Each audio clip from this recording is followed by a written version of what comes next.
Praise the Lord. உங்களுக்கு ஒரு ரகசியத்தை சொல்லட்டுமா? உலகத்தில் இருக்கிற மக்களால் நீங்கள் ஒதுக்கப்படும் பொழுது, குறை சொல்லப்படும் பொழுது, வெறுக்கப்படும் பொழுது சந்தோஷமாக இருங்க. அதாவது நீங்கள் தினமும் வேதம் வாசித்து ஜெபித்து ஆண்டவரோடு நடக்கிற பிள்ளைகளாயிருந்தால், உலகம் உங்களை வெறுத்தாலும் ஒதுக்கினாலும் குறை சொன்னாலும் நீங்கள் அதை குறித்து கவலைப்படக்கூடாது. ஏனென்றால் ஆண்டவராகிய இயேசு கிறிஸ்து இந்த உலகத்திற்கு வந்து மக்களுக்கு எவ்வளோ நல்ல காரியங்களை செய்தார். நல் வழியை போதித்தார், நோய் நொடிகளில் இருந்தவர்களை சுகமாக்கினார், மக்களுக்காக உலகத்திற்காக தன் உயிரையே கொடுத்தார். அப்படிப்பட்ட ஆண்டவரை கூட மக்கள் வெறுத்து ஒதுக்கி குறை சொல்லி ஒரு கட்டத்தில் ஒரு கள்வனைக்கு விடுதலை கொடுத்து ஆண்டவரை சிலுவையில் அறைந்தார்கள். அப்படி இருக்கும் பொழுது அந்த ஆண்டவரின் சாயலாக படைத்த நாம், ஆண்டவரை போல நம்மளும் மாற வேண்டும் நினைக்கிற நமக்கும் இதே மாதிரியான சூழ்நிலைகள் இருக்கும். பிறரால் வெறுக்கப்படுகிற சூழ்நிலைகள், பிறரால் அவமானப்படுகிற சூழ்நிலைகள் இருக்கும்.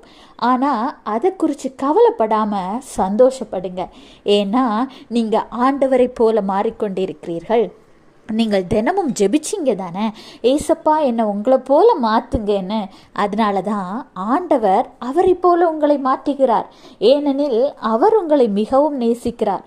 உலகத்தை குறித்து கவலைப்படாதீங்க. பரலோக ராஜ்யம் என்று ஒன்றை ஆண்டோர் உங்களுக்காக நியமித்திருக்கிறார். நித்திய ஜீவனுக்காக நீங்கள் ஓடிக்கொண்டிருக்கிறீர்கள். உலகத்தில் எவ்வளவு போராட்டம் வந்தாலும் அதை குறித்து கவலைப்படாமல் ஆண்டவருக்காக ஓடுகிறத தொடர்ந்து செய்யுங்க. இன்றைக்கு ஆண்டவர் உங்களை குறித்து தான் சொல்கிறார்.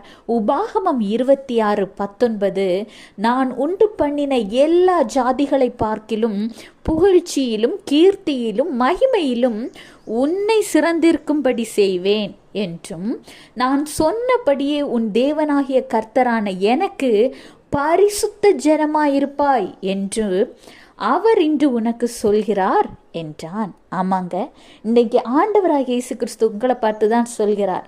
நீ இந்த சூழ்நிலை நினைச்சு கவலைப்படாத. சகல ஜாதிகளை பார்க்கிலும் புகழ்ச்சியிலும் கீர்த்தியிலும் மகிமையிலும் உன்னை சிறந்திருக்கும்படி செய்வேன் என்று சொல்லுகிறார். எல்லாவற்றிற்கு மேல் உங்களை பார்த்து எனக்கு பரிசுத்த ஜனமாயிருப்பா என்று சொல்கிறார். அதனால் கவலைப்படாதீங்க. கர்த்தர் உங்களையும் உங்கள் குடும்பத்தையும் மென்மேலும் ஆசீர்வதிப்பார். Have a blessed day. Jesus bless you.